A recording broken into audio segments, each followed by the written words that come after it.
So what happens if you actually try? What if you actually tried to get your mind right? What if you actually tried to live the high life? What if you happen to die cause life is finite? What if you actually tried to live your best day ever? What if you actually tried to get your mind right? What if you actually tried to live the high life? What if you happen to die cause life is finite? What if you actually tried to live your best day ever? What if you actually grind out when the time's right? What if you actually blinded by your hindsight? What if you actually find out what defines life? What if you actually tried to live your best day ever? I'm getting 1% better every day. I'm getting 1% better every way. I'm waking up every day to a sunny day. No matter what the weather say, life is like a record, so just let it play.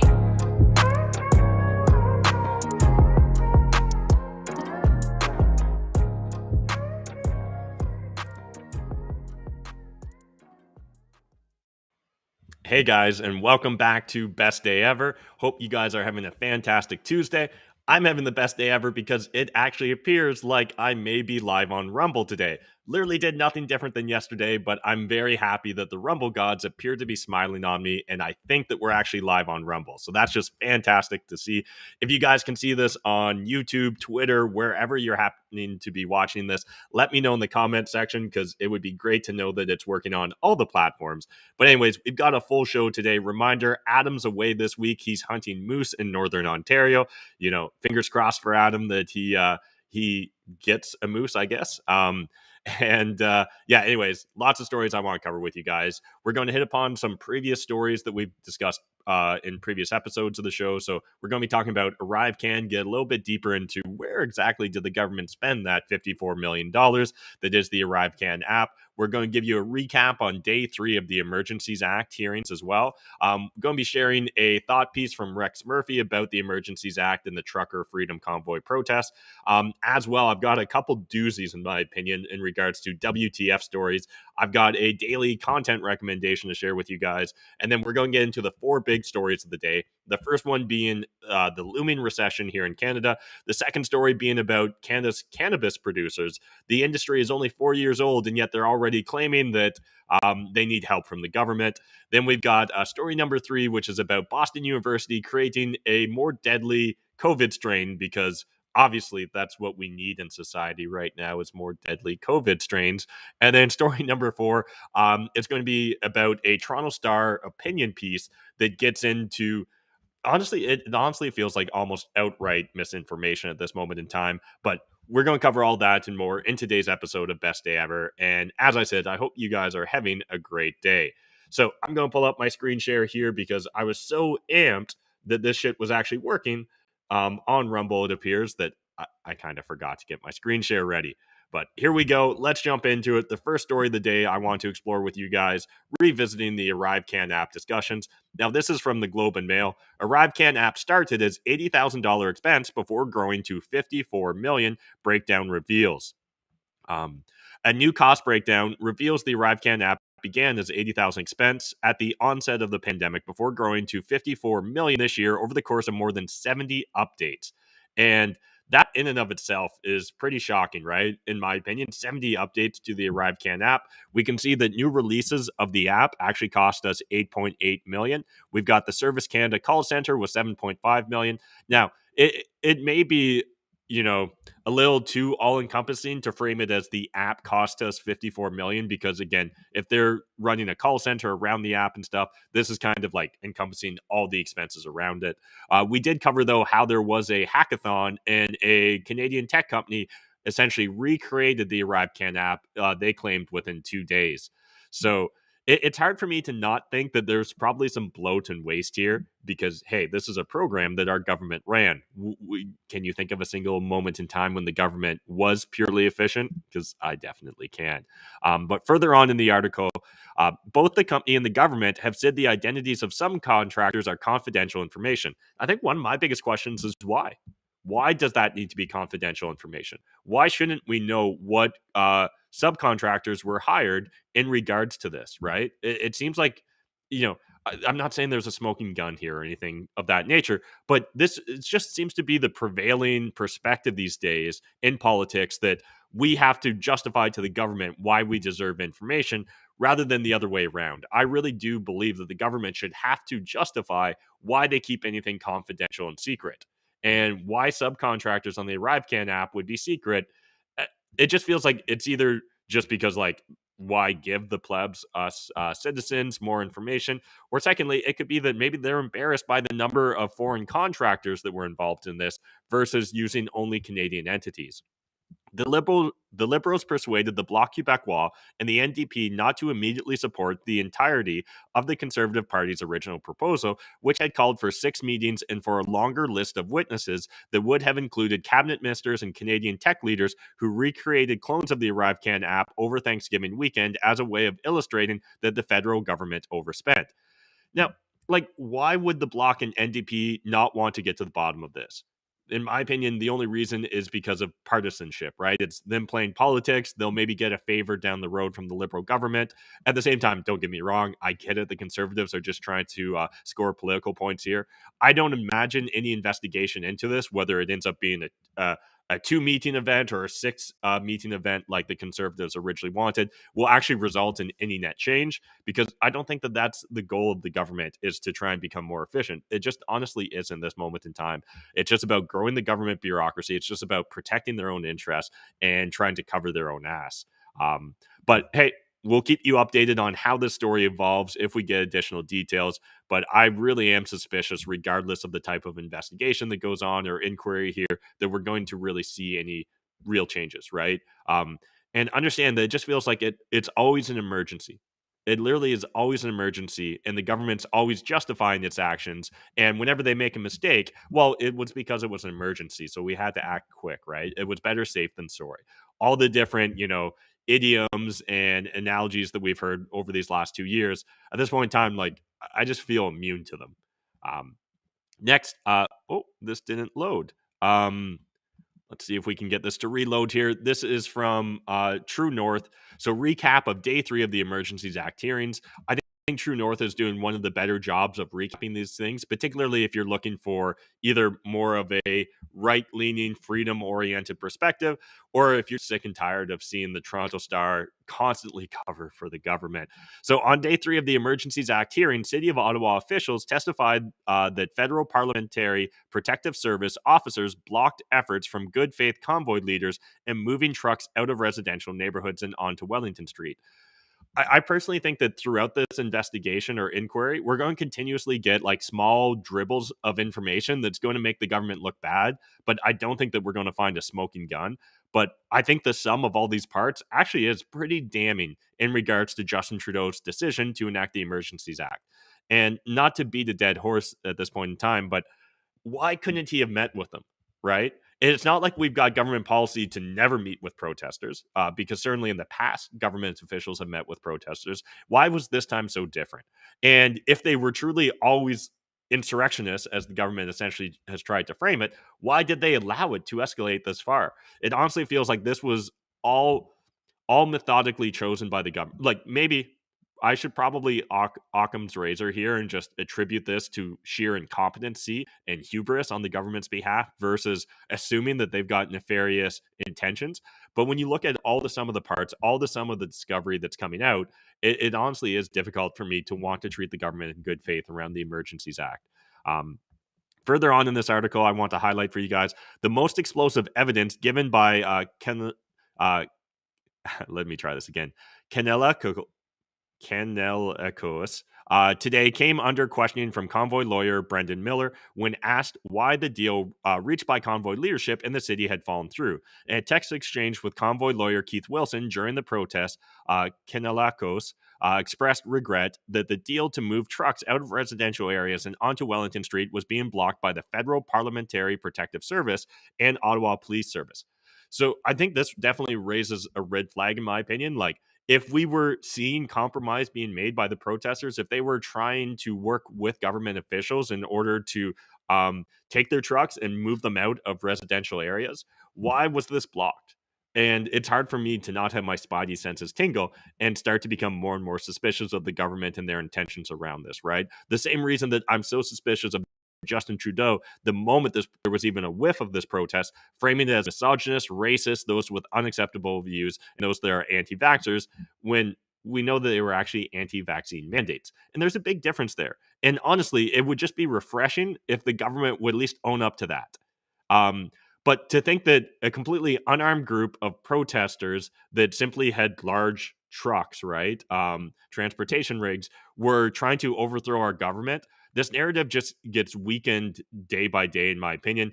And at the same time, though, when I flip over, and we'll get to this in the last story of the day, when I look at the Toronto Star, it literally seems like there is no way in this world that the Toronto Star or a lot of other mainstream media news outlets will accept anything other than this was our January 6th, that this was an insurrection. And again, if you've actually looked into January 6th and dived deeper into the details, it wasn't nearly as bloody or dangerous as you were probably originally led to believe.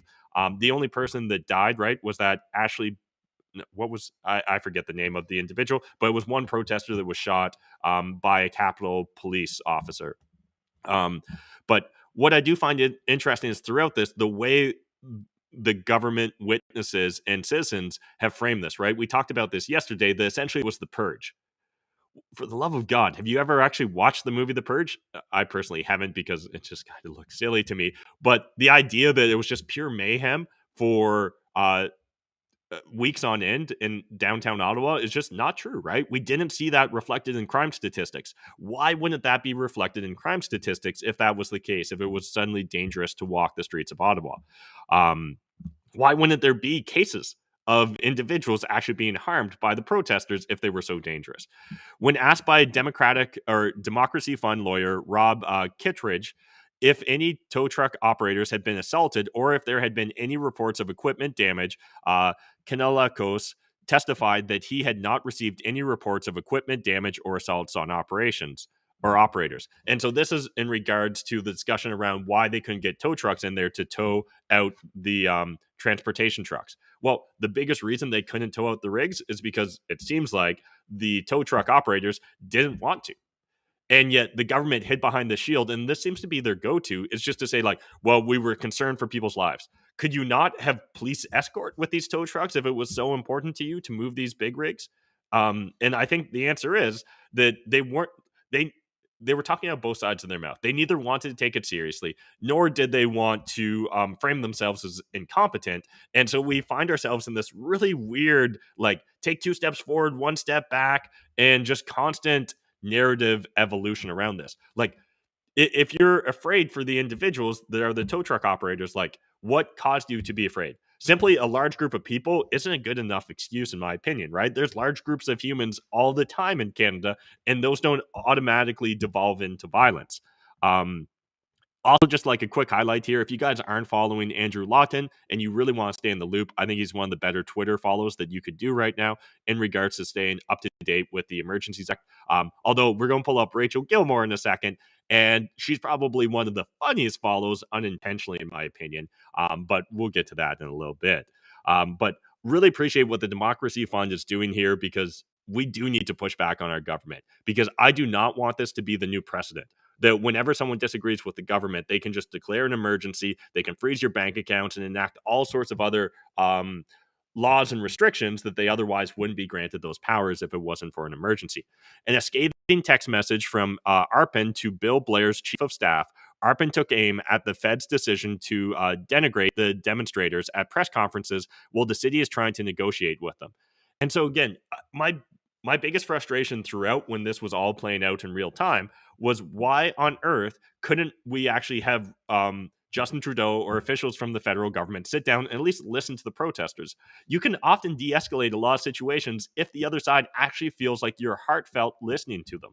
Instead, we immediately demonized them in the mainstream media. We immediately had our prime minister and major politicians from the Liberal Party demonizing those individuals.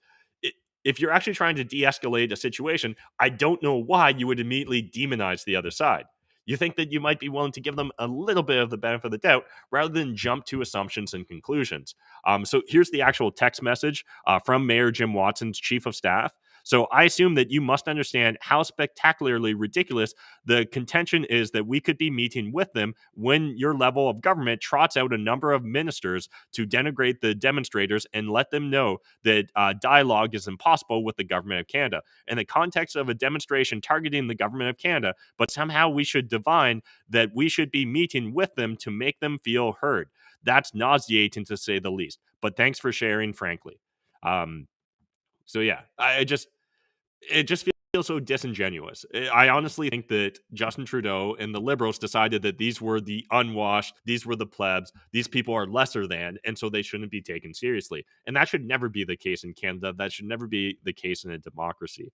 Um, Also, some tweets or some text messages from Marco Mendocino, his chief of staff, Mike Jones, if you guys want to check it out. And reminder, links to all the stories we're going to cover today, we're sharing in our Telegram chat. The reason we share them in the Telegram chat and not just in the YouTube or Rumble comments is because previously I've got strikes on YouTube, literally just because I shared links to New York Times articles that the bots that be the algorithm decided had bad words in them.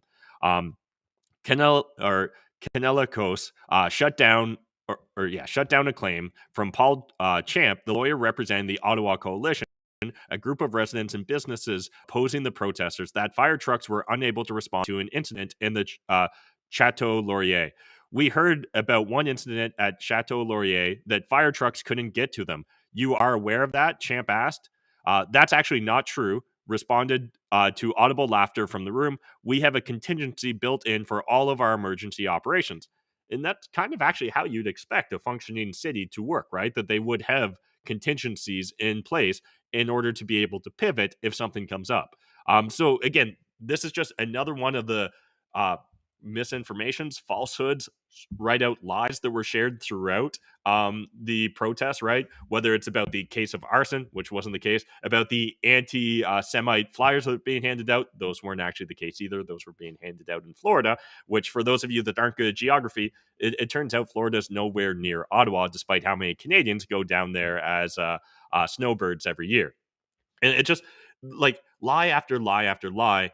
And honestly, the mainstream media and mainstream politicians, they seem so confident that their position must be the right position that they don't have to take their critics or any of their opposition seriously. And it's so frustrating. And again, we never saw a thorough support from any political party outside the PPC here in Canada. And I honestly don't think that we, the people, should ever forget that. That when given the chance, the Conservatives, the Bloc, the NDP, the Liberals, none of them truly cared. A few Conservatives, when they thought it was safe to score political points, they were willing to speak out. But outside of that, no one was willing to actually have hard conversations and take risks in regards to defending Canadians' freedoms. Next, real quick, I just want to highlight this opinion piece from Rex Murphy. And for some reason, none of my browser tabs here are loading. This is fantastic. But hey, we are still live on Rumble. So I'm going to take that as a win. If you guys are watching this on Rumble, please hit that Rumble button, as well as jump in the chat, because I'm not sure if we've had anyone actually share with us a chat yet on Rumble. So that would be wonderful, though I have seen a few of you sharing Rumbles. How is this a thing?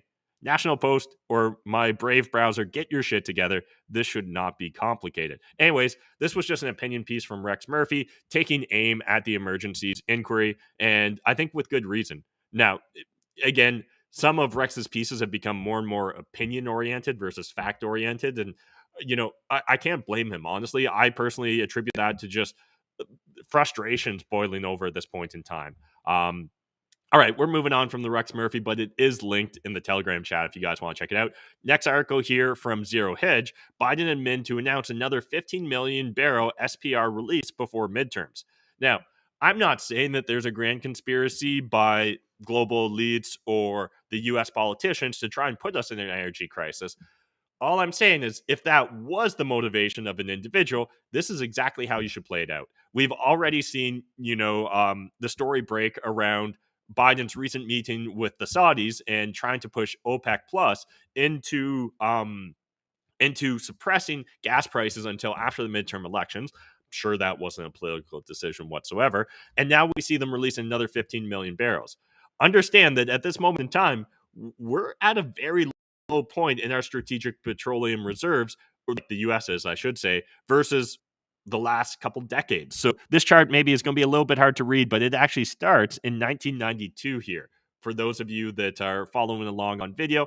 And you can see that we've dramatically decreased over the last, well, essentially during Biden's administration.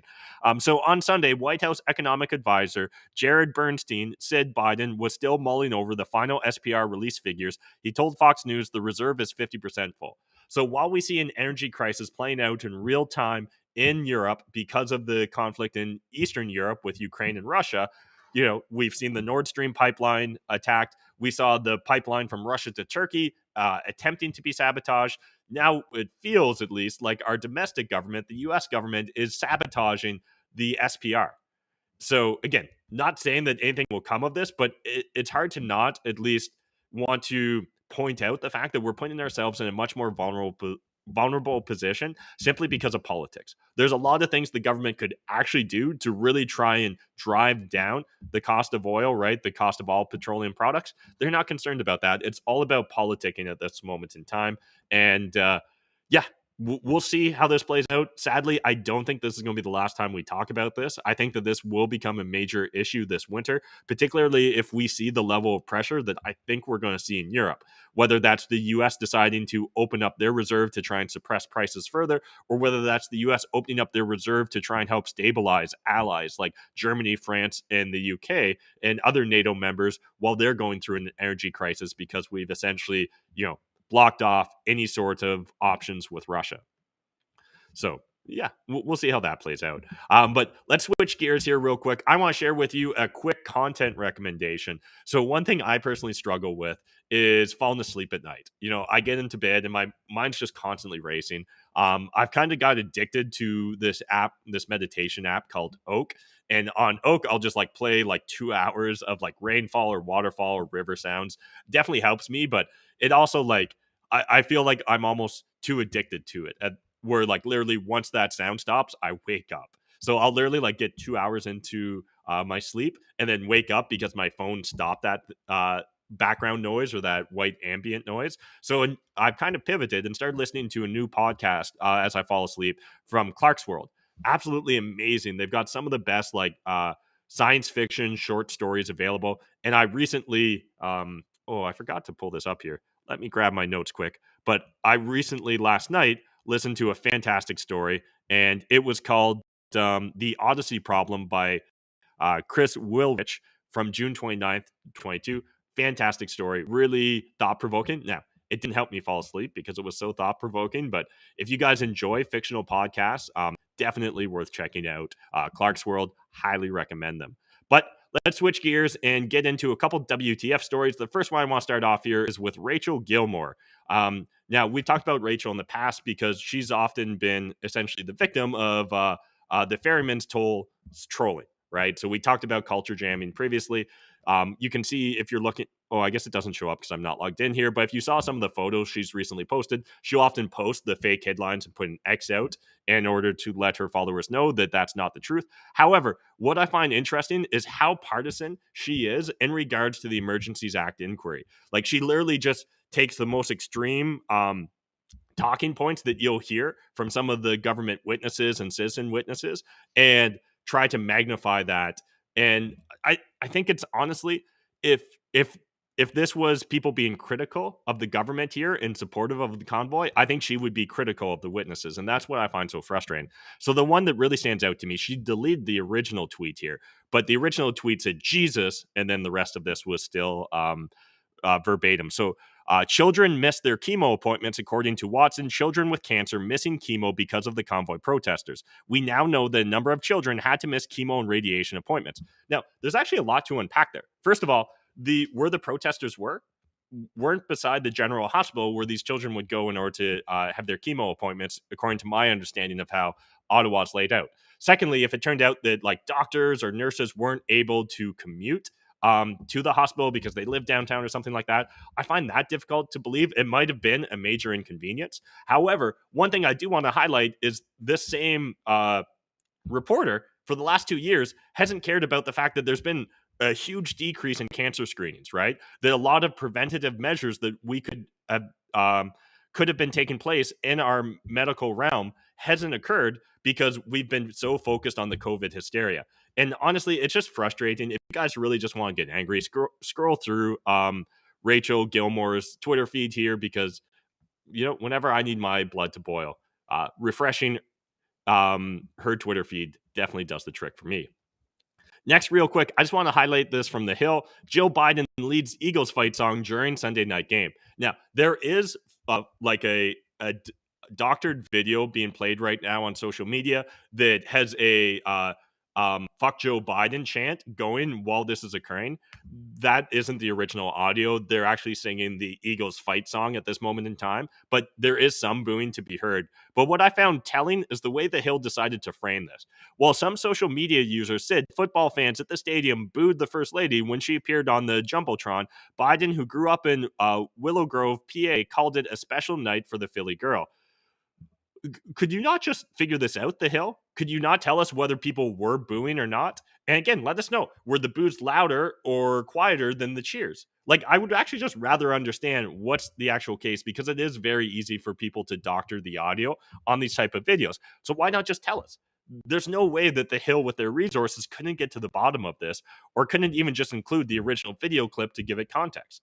I find this frustrating, and just one more story to add to our WTF pile for the day. Now, the next one, this is just, I don't know. I laughed at this because it seems so absurd, but RCMP clock Kelowna man going 270 kilometers per hour on Highway 1 west of Calgary. 270 kilometers in 110 zone. That is absolutely wild. That definitely feels like a risk to your fellow citizens. He was driving a 2011 Porsche 911. Yeah, just, I don't know. Crazy. I don't know much about cars, but I didn't even know that there would be cars on the road that could go 270 kilometers per hour. Seems wildly fast. I'm sure most of us in our younger reckless days, we maybe got up to the 150s or the 160s, but to add an extra 100 kilometers onto it seems like a real doozy. So one more WTF story. Actually, I guess I've got two more that I want to share with you guys. This is from the Canadian News in regards to Western University. Western University wants to make sure you guys know that they will out-virtue signal every other organization, every other institution, and definitely every other post-secondary institution in Canada when it comes to COVID hysteria. So despite the fact that, they recently had, I think it was 5 students push back, putting a motion or suing the university because of all of its COVID hysteria policies, Western University does not give a shit. Western University to enforce masking policy until December 23rd. And this is from London, Canada, right? For those of you that don't know where Western University is. What's different about Western University? If anything, I would have thought that the students attending Western University would have been at one of the least risk group categories when it comes to COVID-19 and serious complications from COVID-19. So what do they know that the rest of the world doesn't know? Why does Western University need to have this over precautionary stance when it comes to masking versus everyone else? Why could Fanshawe College not have to do masks and not have to go full COVID retard? I don't know what else to frame it as.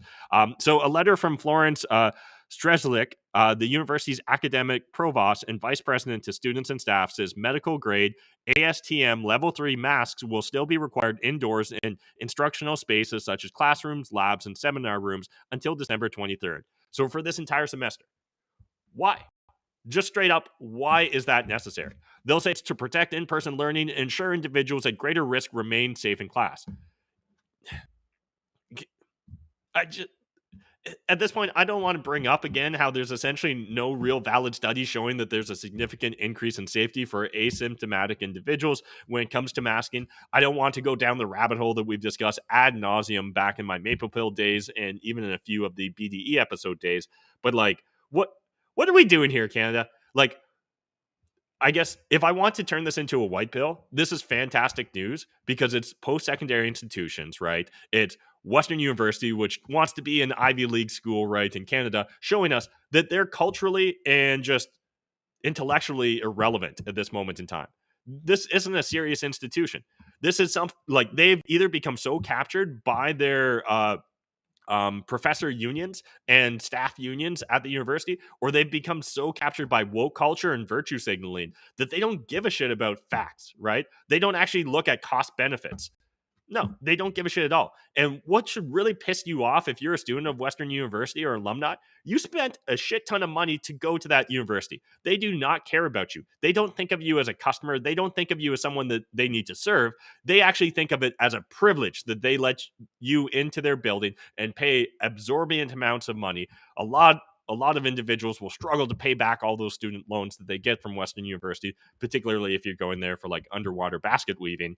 But that's a discussion for another day. There's not an actual underwater basket weaving course, at least to the best of my knowledge. But I just find it wild, the hubris that it feels like that's taken when these institutions, like, why do so much of our tax dollars go to support these institutions that clearly hate just the average person, right? That hate the idea of freedom, that hate the idea of medical sovereignty or being able to make decisions as an adult for yourself. On August 22nd, again, there's nothing wrong. Like, one last point I want to make here. There's nothing wrong. If you want to wear a mask for the rest of your life, you do you. Do not give a shit. But to try and force that upon others, that's my line in the sand. On August 22nd, Western introduced its updated COVID-19 policy, which requires all attendees to have received at least one booster shot and continues mandatory masking. Again, we covered this previously, but remember, the Florida Surgeon General is saying that for males between 19 and or 18 and 39, that you should really look at that risk reward and decide whether it's right for you, because it's actually a little bit riskier than maybe you were originally led to believe. Additionally, before the beginning of the school year, Fanshawe College announced, and this is the college in London, Ontario, so there's two large post-secondary institutions there, announced that the institution would be lifting its mandatory masking and vaccine policies as students return to in-person learning for a fall semester. Again, it's shocking to me that trade schools seem to have more intelligence than these Ivy League schools, right? Everyone thinks that Western is so, like, I think your average Londoner is going to have a predisposition or a bias towards thinking Western's this special, awesome thing. When in fact, it seems like, Fanshawe actually can understand that 2 + 2 = 4. Western's controversial decision prompted mixed reactions from students, while the union representing the institution's faculty association praised the move. Again, your teachers seem to actually hate you. And it's not just unique to post-secondary institutions. It literally feels like all these teacher unions, all these professor unions actively dislike the individuals that they're meant to serve. What the hell's going on? Honestly. Anyways, this is why I need Adam here, or a co-host on these shows, because it's just too easy for me to get mad and want to go full black pill. But I appreciate Al jumping in the comment section, letting me know that we are live on YouTube, and it seems like we're still live on Rumble as well. So fingers crossed for the rest of the week. I have no issues. Finally, the last WTF story, then we'll get to the main stories of the day. This one's from Louder with Crowder. And honestly, if it wasn't for Ducey at this point in time, would there be any value around the government's press conferences? I really don't think there would be. Ducey backs White House into a corner. If Biden's top domestic priority is inflation, why does he suck so hard at it? Now, obviously, that wasn't the exact language that Ducey used here. If you guys want to see the original video clips, they are linked in this article that you can find on our Telegram chat. But I think it's a reasonable question, right? If it is truly the White House's top priority, why are they struggling so much to keep inflation in check? Why aren't they taking more proactive measures rather than simply depleting our SPR reserves, right? These are important questions. And the reason they're important questions is because whether it's 6 months or a year from now, I think we're going to be revisiting this, and it's going to turn out that inflation they told us was transitory at the start of the year, that was a lie. The fact that we aren't in a recession, it's going to turn out that was a lie. It's going to turn out that almost everything the government does in regards to ESG and environmental virtue signaling policies is going to actually dramatically impact the cost of living. And for individuals that claim to, focus on humanitarian initiatives, on protecting the most vulnerable, understand inflation's going to destroy the most vulnerable compared to the richest. The elites do not give a shit about inflation. In fact, short periods of high volatility is a net benefit to them because it's going to shake out weaker individuals, right? It's going to shake out those of us that are just trying to get one step further up on the economic rung. Whereas, again, it seems so backwards. It honestly feels like at this moment in time that we are in the age of hilarious timeline where literally everything's the inverse of what it is. So the individuals that claim that they care about the poor actually implement policies that absolutely gut and destroy poor communities and make affordable living more and more difficult unless you're going to live perpetually on government handouts. But that's the socialist states of America that we find ourselves in these days. All right. Now let's jump into one of the main stories I want to explore with you guys. This one's from CTV News. Recession expected in Canada in early 2023, RBC economists. So cracks are forming in Canada's economy, according to an October 12th forecast by RBC economists Nathan Jansen and Claire Fan. Housing markets have cooled sharply. Central banks are in the midst of one of the most aggressive rate hiking cycles in history. And while labor markets remain strong, employment is down by 92,000 over the last 4 months. Now, I honestly think that there's even some voodoo economics essentially playing out here in regards to unemployment numbers, because I think we saw such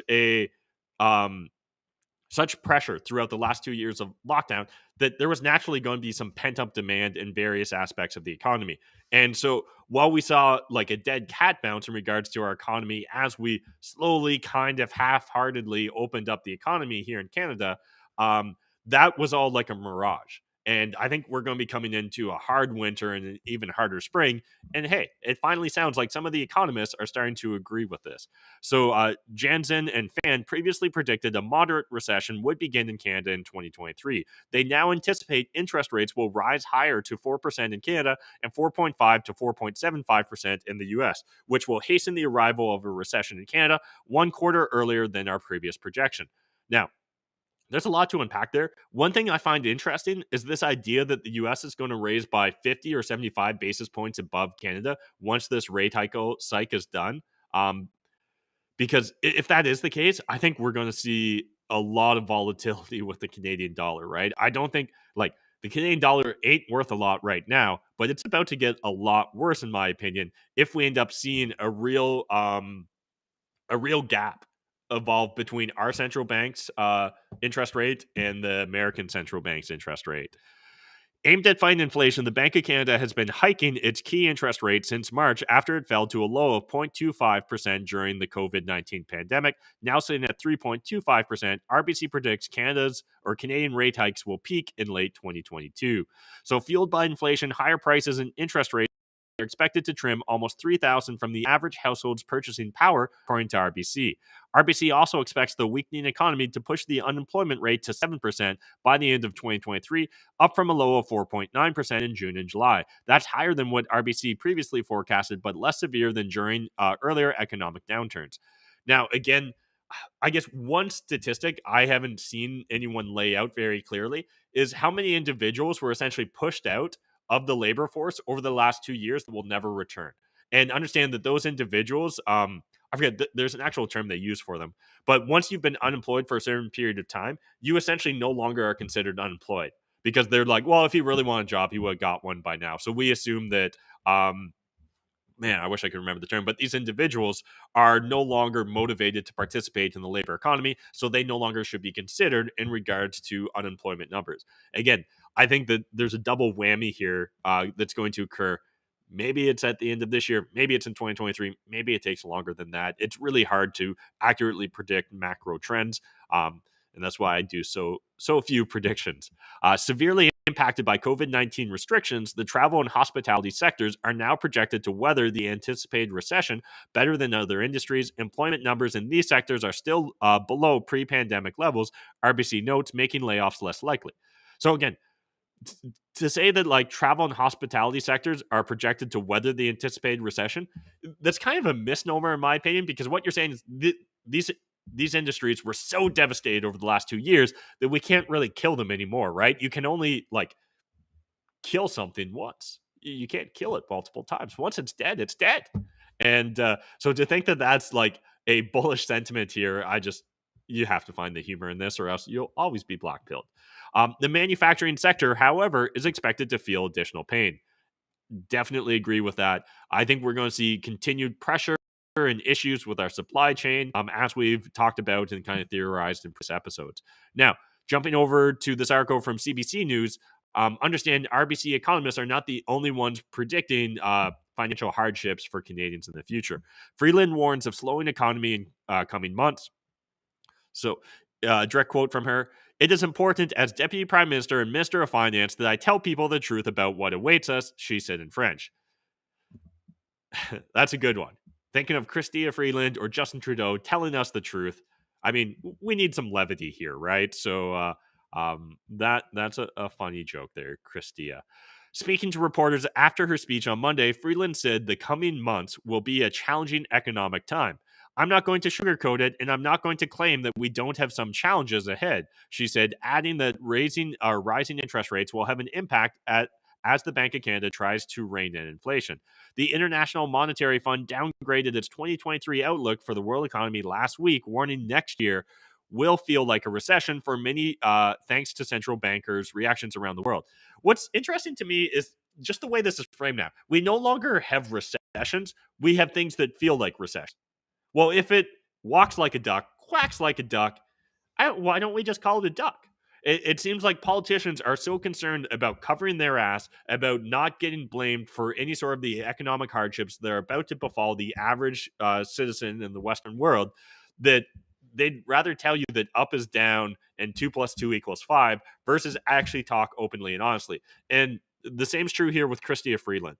If she was very serious about telling Canadians how hard things were going to be, she'd be giving concrete examples. She'd be showing about, hey, understand if you've got a variable rate mortgage, your payment was this before, you're probably now at the strike price, right? Where you're literally now only paying off interest versus paying any principal. You will likely end up having to renegotiate with your bank, or your bank will force larger payments upon you in the near future in order to ensure that you're maintaining solvency in regards to servicing that debt. There's going to be real consequences here. And again, I think there's going to be a lot of unintended consequences as well that I'm not going to be able to accurately predict, and no one can. But even for these politicians to say that, like again, listen to some of this language here. Challenging economic time. I'm not going to sugarcoat it, and I'm not going to claim that we don't have some challenges ahead. Some challenges? What specific challenges? The fact that we've got like No Frills coming out and announcing that, hey, we're going to freeze prices on our no name brand foods until January 2023. That's just like a PR stunt, right? Like, one, understand that you've already experienced 10% food inflation over the last year. So there's that. Understand that we covered in a previous story, right, that it was Pepsi Frito-Lay that has seen an average 17% price hike in their products over the last year. Now, again, Pepsi and Frito-Lay, none of that's real food. So hopefully this just motivates all of us to stop eating as much junk and move towards, real foods, whether that's produce, like whole foods, like produce, or whether that's meat. Again, hopefully this forces a lot of us away from a lot of the garbage that, again, we're probably all guilty of consuming to some extent. But I just find it so disingenuous to say that, like, there might be some hardships. No, there is going to be hardships. In fact, I would argue that your average taxpayer is already going through financial strains. And again, Canadians are so caught up in this mentality that, your house is your castle, that, your greatest savings vehicle is your principal residence, that I think that a lot of them will commit financial suicide versus looking at the reality of the times they find themselves in. So I think that Canadians will hold on tooth and nail for as long as possible before giving in and having to sell their property at a loss, or sell it for less than what they thought it was worth a year ago. And it's going to be to their financial detriment. And I just hope that at least those of you watching this, that those of you that have been consuming my content for the last few years, I hope you're putting yourself in a better position. So one last quote here from the IMF: "The worst is yet to come." Hey, I agree with the IMF on one thing there. That's a first. Next from the Toronto Star: "Canada's cannabis producers say they're in crisis. Here's what they're asking the government to do." Now, for an industry that's only been around for 4 years to claim they're in crisis, no, I'm not okay with that. You're literally still figuring out the market 4 years after your existence. So to think that we need to maintain the existing business structures and the corporations that already participate in this field, we absolutely do not. I want to see no government handouts to cannabis producers, even though, hey, I'm probably one of the biggest consumers of cannabis products. But on the 4th anniversary of legalization, Canada's cannabis producers are proclaiming a state of emergency and calling on the federal government for relief before they say many of their businesses are forced to go under. Now, one thing I will say, at least, is a lot of the measures they're calling for are reducing taxes, right, around cannabis.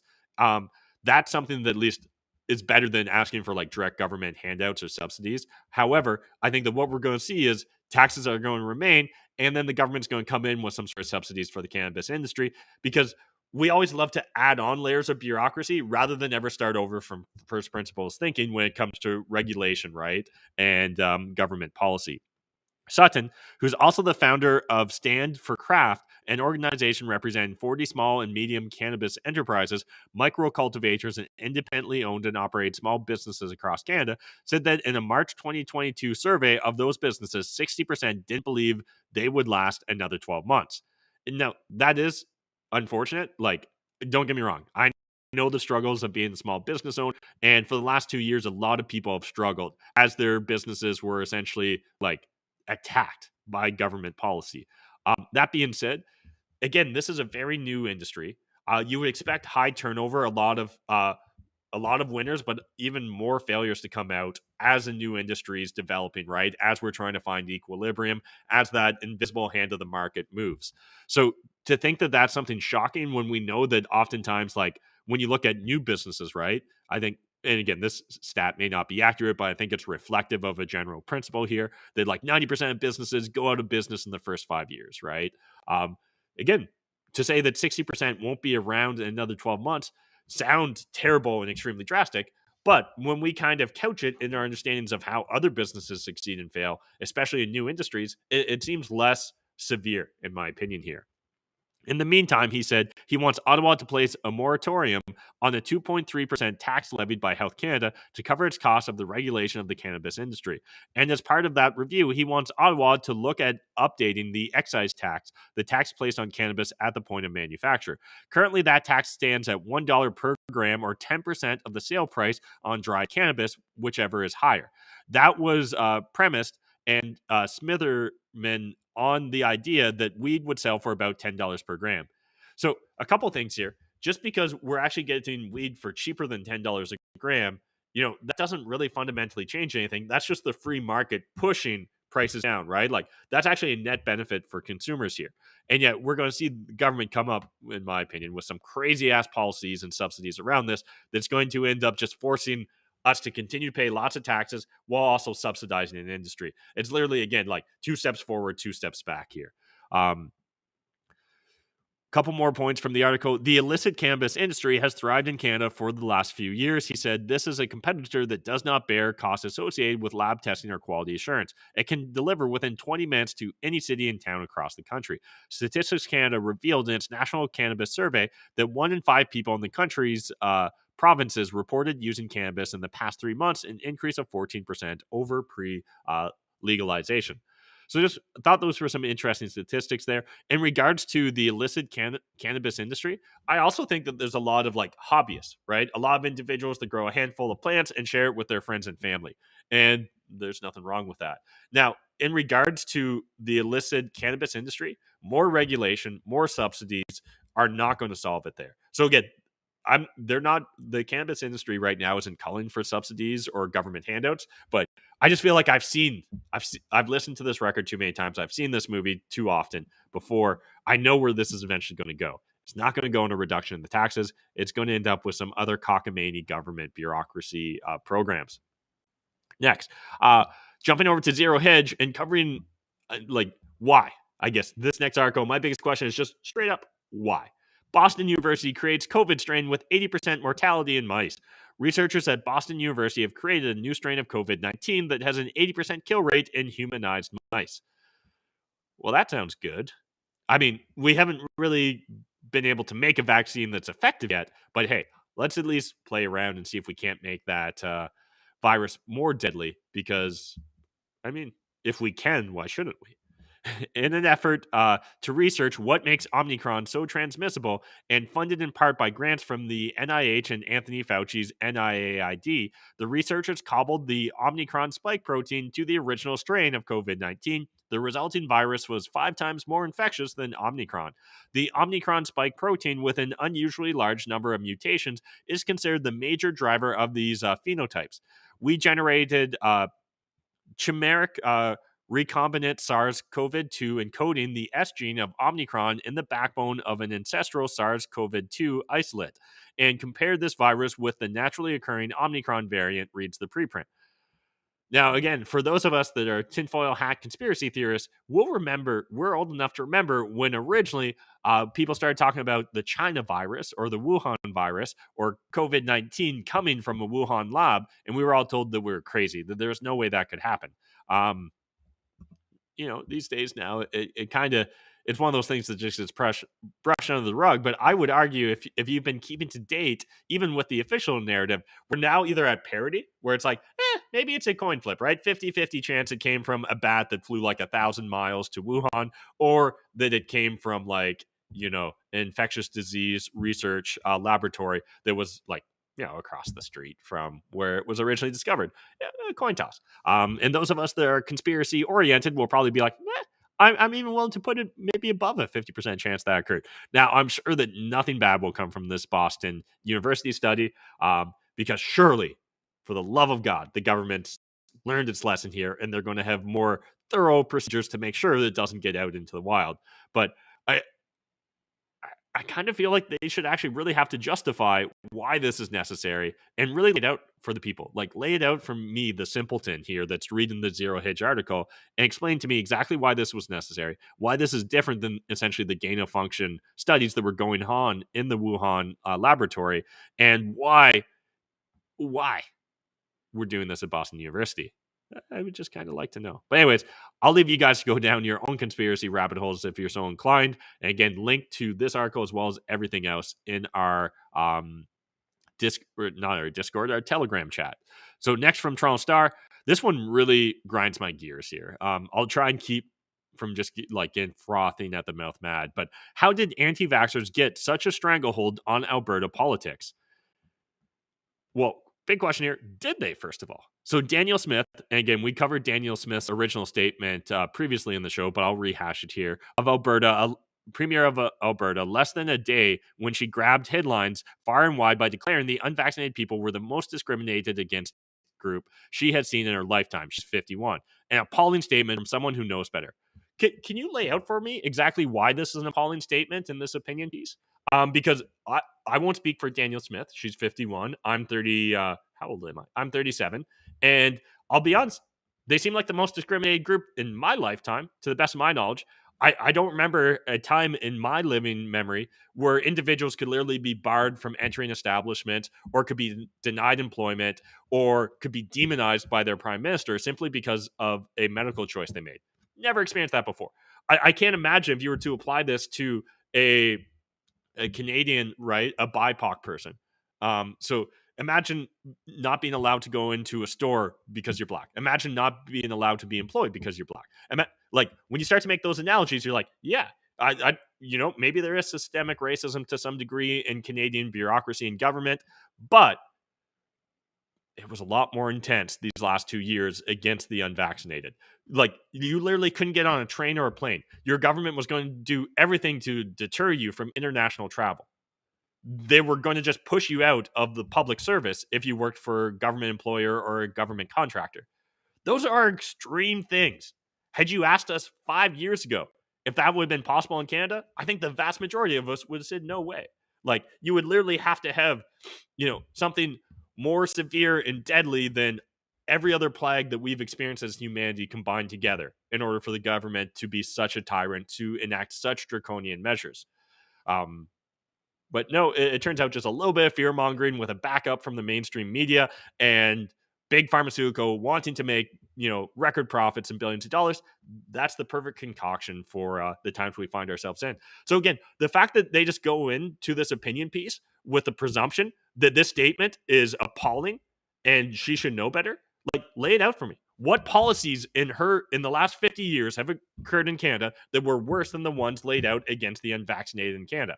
I honestly want to understand, because like we obviously our education system's failing if the vast majority of us aren't aware of these policies. Straight up.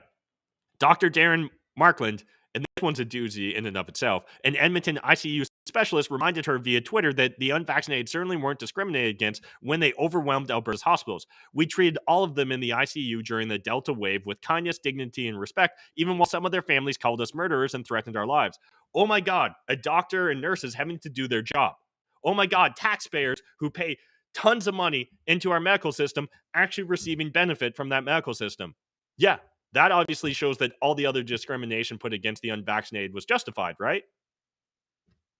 Like, God damn, this shit pisses me off. And why is mainstream media so beholden? Well, we know why they're so beholden, right, to the government's narrative here. But it's so frustrating. I would have thought that some individuals that still work in mainstream media, I would have thought some individuals that work at the Toronto Star, the Globe and Mail, the National Post, would actually consider themselves, true journalists versus just propaganda mouthpieces. But obviously, that is far too much to ask in this modern society we find ourselves in. Many of those same players were behind the Freedom Convoy that occupied downtown Ottawa for 3 weeks in February 2022, demanding that federal government drop vaccine mandates. I highlight this because this was one of the few true statements, in my opinion, made in this opinion piece. Yeah, they wanted you to drop vaccine mandates. That was it. That was all these protesters appeared to want on the surface. It appears that Smith doesn't believe in science-based healthcare either. She promoted ivermectin, a horse dewormer, as cure for COVID-19. The fact that you put in the word horse dewormer should honestly just, no one should ever take you serious as a journalist again. No one should ever listen to another one of your opinion pieces again. The fact that, this is October of 2022, that you feel comfortable calling ivermectin a horse dewormer shows me how partisan you are. Like, this is absolutely fucking disgusting, and you should be embarrassed. The Toronto Star should be embarrassed. The editor that allowed this and the individual that wrote the opinion piece should absolutely be embarrassed. I cannot believe in October 2022 you're still going to refer to ivermectin as a horse dewormer. How many tens of millions, maybe billions of people in the world have received ivermectin? Ivermectin is prescribed every single day. Now, again, if you want to take issue with whether it's an effective COVID-19 treatment, that's a whole different discussion. But to frame it as a horse dewormer, that's just a pure bad faith argument here. And it's just disgusting. Straight up. Hospitals are currently overwhelmed with patients and understaffed. A major shakeup will only make things worse for patients and healthcare workers.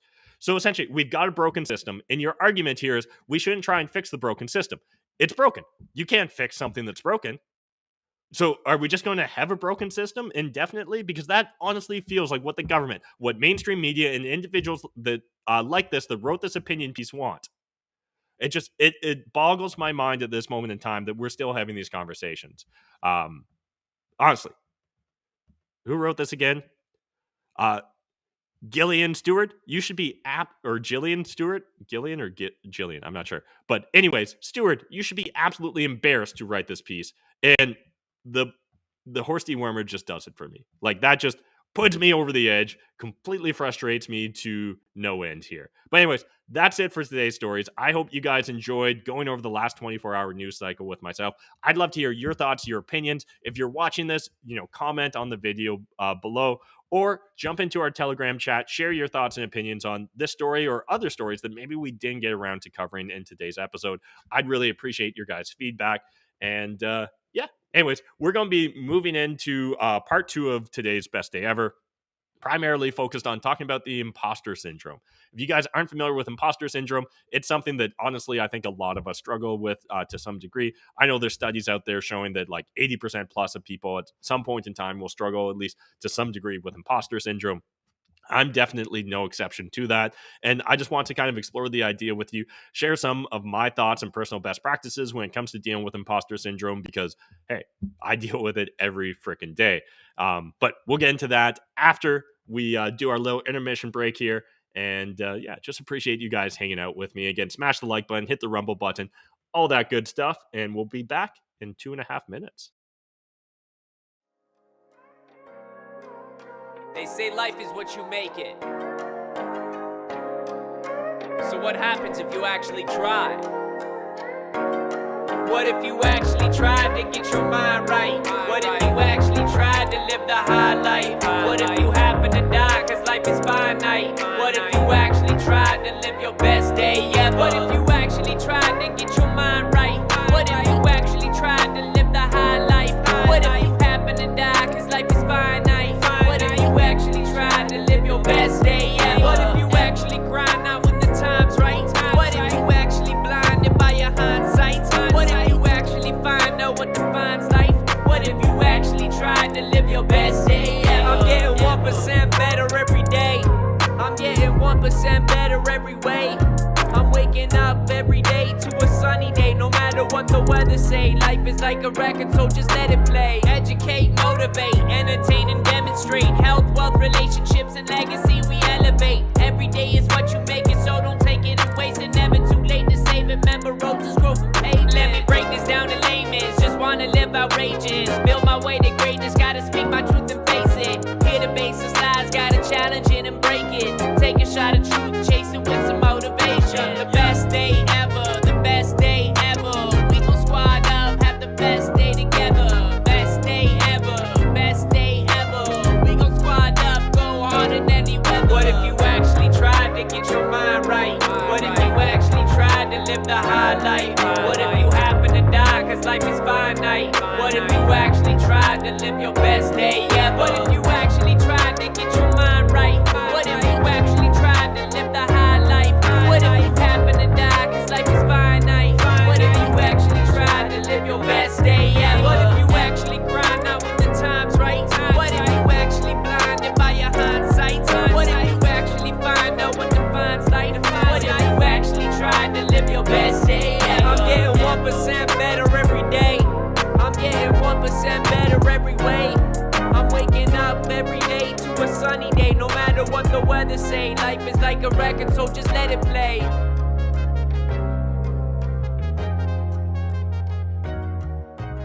Best Day Ever Media.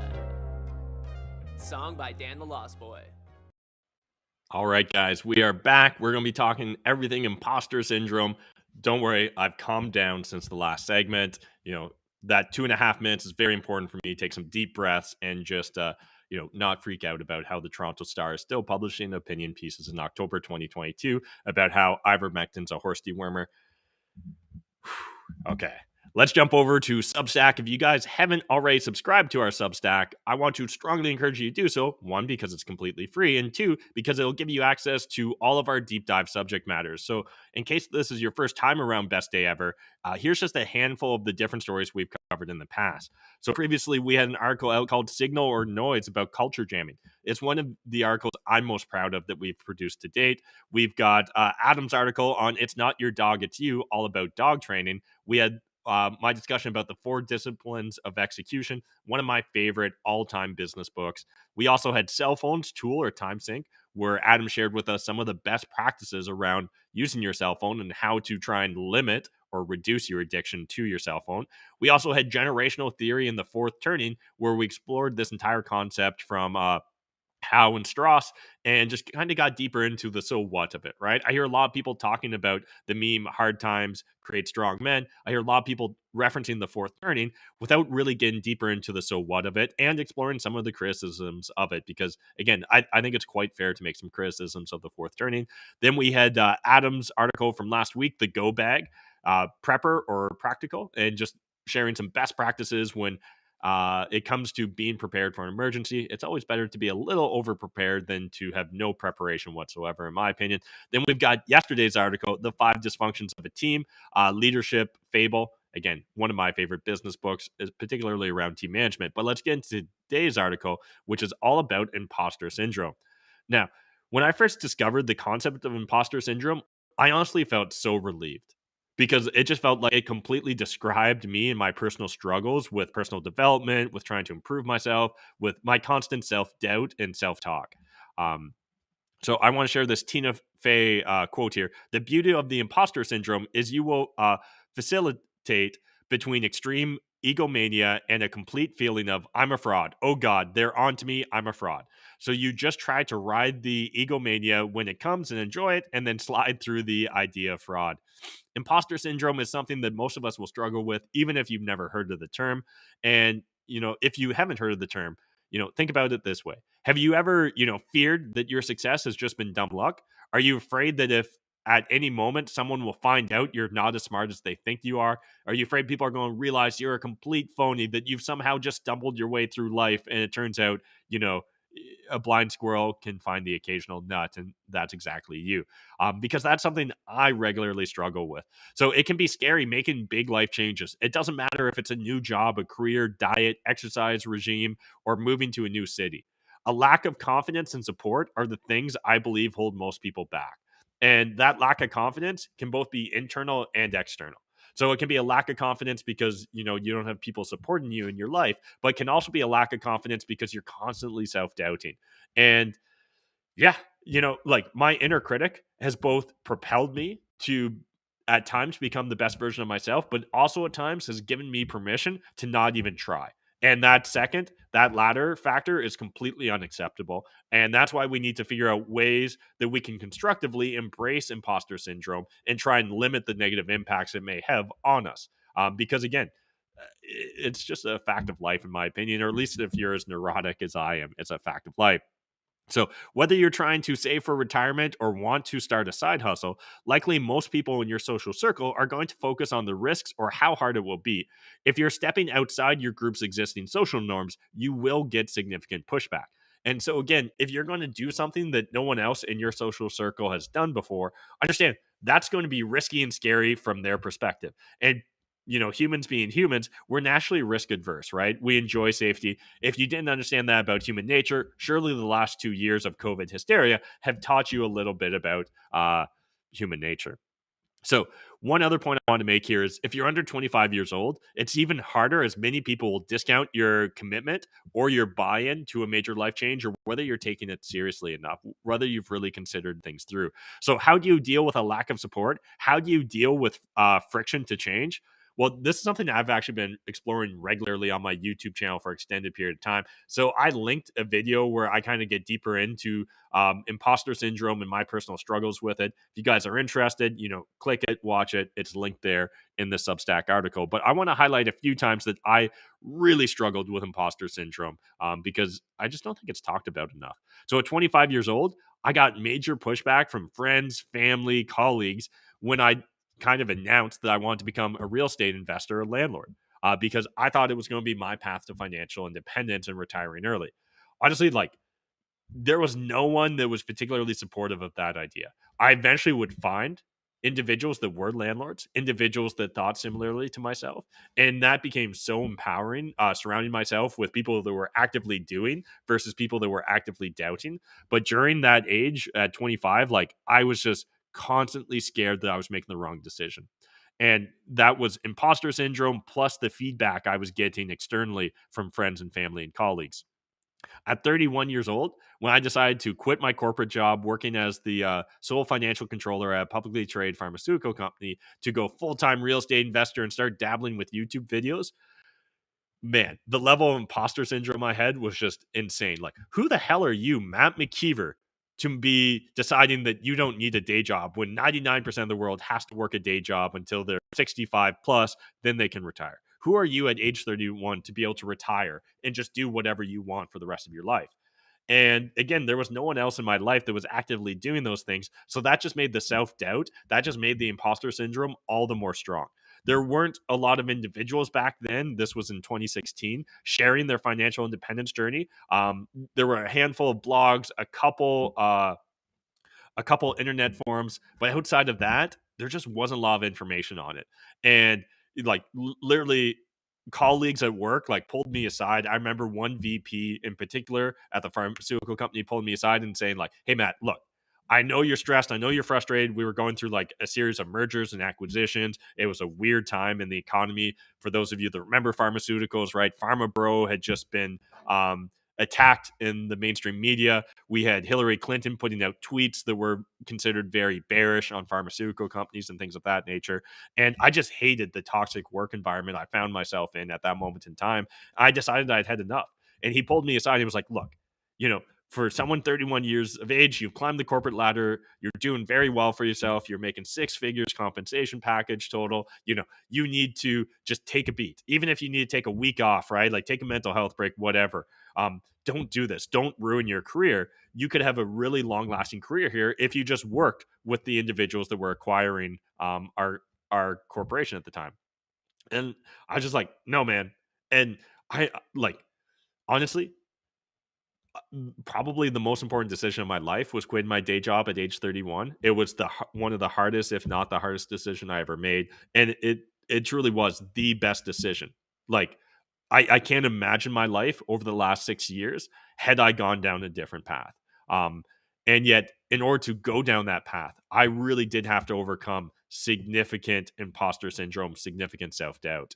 And then at age 35, so just a couple of years ago, when my followers and viewers pushed back on my decision to start talking about politics and the culture wars going on in our society, everyone just said, stay in your lane, real estate boy, stay in your lane, financial independence boy, like fuck off, we don't want to hear your political opinions, don't tell us about how it feels like society's crumbling and all the different things that I regularly cover here on Best Day Ever, as well as previously on the Maple Pill. So one thing that I've came to understand over time and just noticing patterns in myself is like, hey, most of us, myself included, we fear change and will not have seriously considered the personal factors. Like now this is an outsider looking in, but like those around you, they also fear change. And they likely won't have considered all the different factors that you going on your personal journey have. So at age 31, when I decided to quit my day job, a lot of individuals just had never even thought about that. So when I brought it up, it sounded so absurd. It sounded so outside the normal that there's no way they could really comprehend or understand or embrace it. It can be easy to internalize other people's doubts, and this will all just add to your sense of imposter syndrome. I just grabbed this screenshot here from Family Guy, but hey, everyone, this guy's a phony, a big fat phony. And that's honestly going to be your internal dialogue whenever you decide to go against the grain, whenever you decide to do something that's crazy or wild or outside of social norms. That doesn't mean it's a bad thing. It just means that you probably need to really discuss this with yourself. And we'll go through at the end of this discussion some active, concrete steps that you can take in order to, combat or embrace your imposter syndrome and use it to your advantage. So, quick definition here in case you are unfamiliar. Imposter syndrome, also known as imposter phenomenon or imposterism, is a psychological occurrence in which an individual doubts their skills, talents, or accomplishments and has a persistent internalized fear of being exposed as a fraud. Despite external evidence of their competence, those experiencing this phenomenon do not believe they deserve their success or luck. They may incorrectly attribute it to the Matthew effect, or they may think that they are deceiving others because they feel as if they are not as intelligent as they outwardly portray themselves to be. Imposter syndrome can stem and result in strained personal relationships and can hinder individuals from achieving their full potential in their fields of interest. And so that's really my goal here, is to explore imposter syndrome to make sure that you're not hindering yourself in achieving your full potential. Because I still know I haven't tapped into my full potential. I suspect you haven't either. And I suspect for both of us, a big part of that is simply imposter syndrome, right? And us having that self-doubt, that negative self-talk. Honestly, whenever I would start a new job, the imposter syndrome I would experience would just be an absurd level. Like, where you're just like, I know nothing. I've never used this like computer program before. I don't know anything about, when I joined the pharmaceutical company, I don't know anything about pharmaceutical companies. I've never audited one before. Who the hell am I to step into a controllership role? And again, it's really easy to find yourself on that negative spiral of self-doubt and talk. And I thought this graphic here really did an excellent job of highlighting the imposter syndrome cycle that a lot of us are likely to experience. So a new project, a new task, a new job, a new opportunity comes along. Immediately, anxiety, procrastination, or over preparation. And again, sometimes depending upon the individual situation, I'll respond with one of those or all three of them. So anxiety, immediately, like, that internal feeling of like a panic attack coming along, of like, oh my God, my new boss is going to immediately know that I know nothing about this industry, or I'm not as good as Excel as they probably assumed I am, or I'm not as smart about ASB or about, public reporting when it comes to publicly traded entities. Procrastination of like, I'm just going to push off looking at that problem. I'm only going to focus on the easy stuff, the stuff I feel comfortable, the stuff I feel safe dealing with, or over preparedness, being like, I need to study for the next 24 hours. I can't even sleep tonight because I need to get up to date on all the rules and regulations here.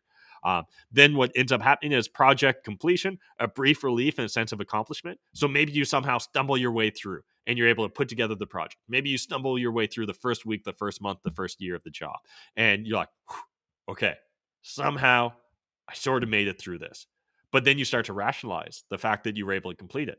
I was probably lucky. It was just dumb luck. Somebody else would have done a better job. There's probably a better way to do it than the way I did it. What if they don't even like the way I did it? And again, you just end up finding yourself constantly down yourself, and then an increase in doubt, anxiety, feeling like a fraud. And then, hey, a new project comes along and the cycle repeats itself. And so it's important just to understand what imposter syndrome is. So again, that we can either embrace it or harness it to our personal advantage. So I've come to accept I'll always have imposter syndrome to some degree. And I think it can be utilized to keep yourself from falling victim to the Dunning-Kruger effect. So as I began creating weekly YouTube videos about real estate investing and financial independence, I began to realize my answers and opinions on subject matters became less concrete and more nuanced and situation oriented. So when I was putting together real estate, videos and content, especially in 2016 and early 2017, oftentimes like I would speak with authority because I thought, one, that's what I needed to do, was speak with authority. And I'd be like, the best financial investing strategy is the Burr investment strategy, right? And because of ABC. But as you become more and more of an expert around a subject matter, I think you really become like Jon Snow. You start to realize you know nothing. You start to really comprehend the totality of everything that you don't know. So the Dunning-Kruger effect is a cognitive bias whereby people with low ability, expertise, or experience regarding a certain type of a task or area of knowledge tend to overestimate their ability or knowledge. Some researchers also include in their definition the opposite effect for high performers, their tendency to underestimate their skills. And this chart here, again, just to really paint a picture of what the Dunning-Kruger effect looks like. So when you first just get into maybe a new hobby, a new endeavor, studying a new subject matter, you maybe spend a couple hours, a couple weeks doing it. You're like, man, I know everything about World War II now. But then you keep studying it. All of a sudden, you're like, holy, I didn't even know about the Eastern Front. Oh my God, I didn't even know about, the African Front. Oh my God, I didn't even really go deep into the Pacific Front. All I was really studying was D-Day. It turns out I know nothing about World War II. Oh my God, I never even thought about to look at World War II through the lens of the Nazis or the communists or the Japanese. Holy shit, it turns out like I literally know nothing about this entire period of history that I thought I knew a lot about. But as you continue to just kind of explore the subject matter, you do start to learn more and more. And the reason I want to bring up the Dunning-Kruger effect here is with imposter syndrome, I think you can kind of embrace it to a certain extent and be like, hey, there probably is better ways to do things, but the only way I'm going to get better is by doing those things. So like, again, rather than be like, oh my God, I know nothing about World War II. Well, let me go study one of those random subjects that I just brought up and let me spend a little bit more time understanding it. And then I can hopscotch to other subject matters. And eventually I'll start to actually gain that level of expertise. And one thing I personally noticed is, at least in personal finance and real estate investing and everything kind of in that niche, is that the people that speak the most definitively either are purposely oversimplifying or actually don't know that much. So the person that's like, landlording's a bad idea, they've probably never been a landlord. They've probably never really ran the numbers. They never looked deeply into the subject matter. Or the person that's like, you must save 10% of your income in order to retire. Again, they probably haven't spent significant periods of time looking at, it's been a while since I talked about this, at like safe withdrawal rates and understanding the impacts there, or going on the website Fire Calculator and actually like back testing their portfolio and seeing how it would have done in previous recessions or depressions and over extended periods of time. Whereas the individual that's actually very studied on the subject matter, they usually give sometimes the least satisfying answers because they're very nuanced in their approach to covering the subject. So again, what that looks like is if you come to me and you're like, hey, Matt, I want to be a real estate investor. What should I do? immediately I'm going to hit you with questions rather than answers. I'm going to be like, well, what are you really trying to accomplish, right? Is it about making a big sum of money? Is it about passive income? Why is making a big sum of money important, or why is passive income important? Why real estate investing over the other avenues of investing? And I'm going to end up asking like 21 questions before I even get close to giving you an answer, because I understand how nuanced and complex the subject matter that we're actually trying to explore, if you want to be effective in your execution of it, is. And so again, I think understanding both imposter syndrome and the Dunning-Kruger effect, we can actually use that to our benefit to harness and motivate ourselves to continuously improve, right? And that's a big aspect here behind Best Day Ever. One of the big things we want to do here was try and get 1% better every day. Focus on continuous improvement individually and of those around us. So, if you've never thought about imposter syndrome before, you may be experiencing imposter syndrome if you're constantly feeling inadequate, or you're missing one key aspect, skill, education, credential, experience. You're believing your success was luck, chance, or a fluke. You only focus on your failings or shortfalls. You've got the feeling that if you're not the literal best, your efforts have no value, no merit, there's no purpose behind it. You struggle to celebrate progress or achieving milestones.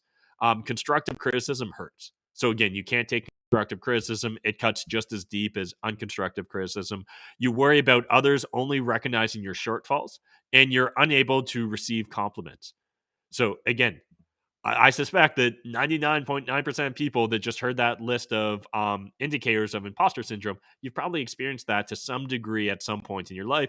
And for a lot of us, you probably experience that on a reoccurring basis. Now, let's explore how we can kind of overcome or embrace imposter syndrome. Step one, in my opinion, is understand that everything is relative or on scale. So no one's perfect, let alone perfect in every facet. And this is actually really important to understand, right? Everyone is continuously either like improving, growing, or they're deteriorating and dying. And so what we need to focus on is just improving on that scale, right? Relatively improving from our position yesterday.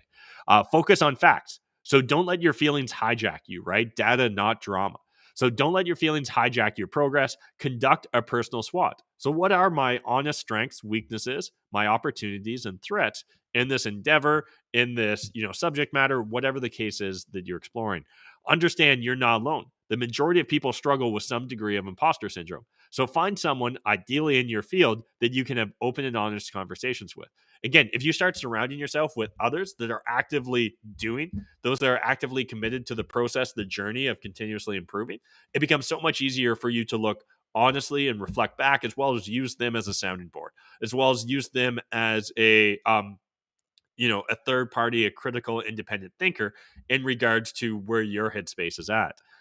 As well, embrace the fact that life's a journey and commit to enjoying the process and focus on making progress. So far too often people get hung up on just this one big goal.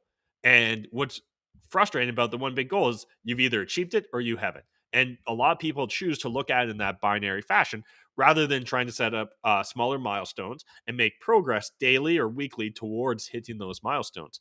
So again, you don't sit down and write an 80 or 100,000 word book. You sit down and write a page, and then you write another page and another page until you've got those 80,000 words. That's the way you actually write a novel, not by simply doing it all in one shot and being like, well, I've either written a novel or I haven't. I'm in the process of writing a novel. Step 5, ask for constructive feedback and focus on concrete steps you can take to continuously improve. So rather than just be like, I suck, I'm terrible, ask people for constructive criticism. What could I do better? How could I have done it better? How would you approach this? And again, if you've already built that peer group of like-minded individuals that are also actively committed to the process of continuously improving, it becomes so much easier to, one, hold yourself accountable and make continuous improvement on your journey, right? On your process of becoming better. So understand you're either growing, improving, or you're dying, deteriorating. And in my opinion, it's honestly that binary. And so like every day, every week, every month, ask yourself, am I actively progressing? Am I actively committed to the process and the journey and trying to improve myself? Then finally, number 6, set goals or milestones. And when you actually achieve them, celebrate those goals and milestones. That's a big part of this too. You should enjoy the journey. You should enjoy hitting those milestones, and you should celebrate it when you do so, because you need to recognize that, hey, I've actually improved. And a big aspect of that is even just tracking the shit, right? Far too often people that are committed to the process, they end up not building out those milestones. They end up not setting SMART goals. And again, go back to our very first episode where we explored on our very first Monday show, SMART goals. Very powerful, very important. Go back to last Monday's episode where we explored, last Monday's episode, I think it was, where we explored the 5 dysfunctions of a team. Again, very powerful concept there that will allow you, if you take SMART goals and then actually take the 4 disciplines of execution. Sorry, I meant the 4 disciplines of execution. So that was 2 weeks ago, I think now. But take SMART goals and the 4 disciplines of execution, and you can combine that into a great feedback system for yourself and really have the certainty every day that you are making progress because you've broken things out, because you've got a scoreboard, because you've got very clear identifiable SMART goals in regards to what you're trying to accomplish. So don't just get lost in analysis paralysis. Don't just get lost in, critical self-talk. Also make sure you hit the like button on our Substack because that's just the nice thing to do. But honestly, guys, everyone suffers from imposter syndrome. A big aspect I just want to leave you here with is understand that, again, you don't one day become an author. You start writing. And authors write. That's the process, right? You don't one day become YouTube famous. You become a content creator that regularly creates content. And that's how you can actually achieve wild success, how you can get lots of impressions, how you can impact people with the content you create. But it's so important that we don't just become beholden to a binary state of I'm either A or B. You can be on the scale. You can be in the process. You can be undertaking the journey. Answer the call to adventure, embrace imposter syndrome, and find ways to harness it rather than let that just put you down a spiral of negative self-talk. That's it. Appreciate you guys hanging out with me on this Tuesday. Hope you're enjoying Best Day Ever. If you are, reminder, sharing is caring. We're just getting started in this endeavor. We're going to be doing this for a while. So really encourage you guys, share this out. Let other people know if you're struggling with imposter syndrome and take some of the proactive measures we laid out here in this article. A reminder, you can get this for free on Substack along with all the other articles we've produced to date. And just appreciate you guys hanging out with me here on another Tuesday episode where we're focused on personal development, health, and just kind of everything under the sun when it comes to becoming a better version of ourselves. So I'll leave you guys to get back to your Tuesday, and a reminder, just have the best day ever. They say life is what you make it.